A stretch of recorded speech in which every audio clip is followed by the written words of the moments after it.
সৃজনশীল 11। প্রথমে দেওয়া আছে 4টি ডিমের গড় ওজন কত। লিখব প্রথম 4টি ডিমের মোট ওজন বলে আমি প্রথম 4টা যোগ করব। এত গ্রাম আমি যোগ করে পেলাম 223 গ্রাম। তারপর লিখব প্রথম 4টি ডিমের গড় ওজন বলে আমি 4 দিয়ে ওই ফলটাকে ভাগ দিব। গড় বললে ভাগ দিতে হয়, মোট বললে যোগ করতে হয়। ভাগ করলাম 55.75 গ্রাম। খ নাম্বার। এখন বলছে প্রথম 4টি ও শেষ 4টি ডিমের গড় ওজনের পার্থক্য কত।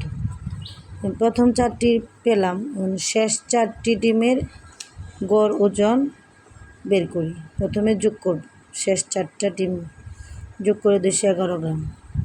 গড় ওজন বলে 4 দিয়া 211কে ভাগ করব। ভাগ করে পাই আমি এখানে ভাগ দেখিয়েছি, এই যে প্রথমে 4 5 20 এভাবে ভাগ করলাম, মিলে গেল।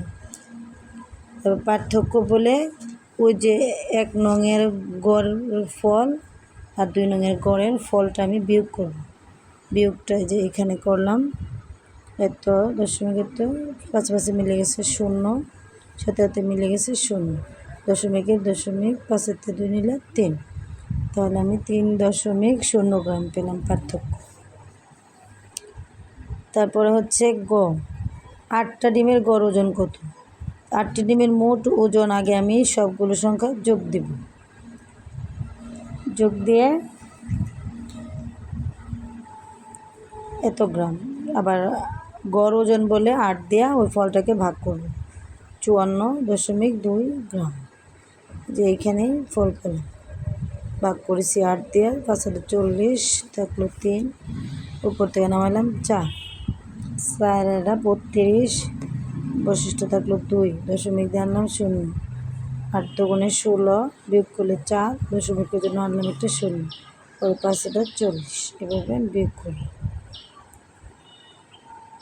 এখানে যদি আমি লিখতে পারতাম, গ নাম্বারে যদি বলতাম 8টি ডিমের মোট ওজন বলে ওই 223 যোগ 211 আমি যোগ করতে পারতাম।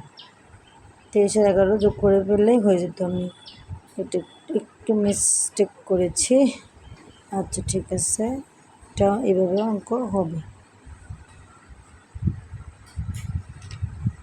দেখো একবার অঙ্কটা দেখো।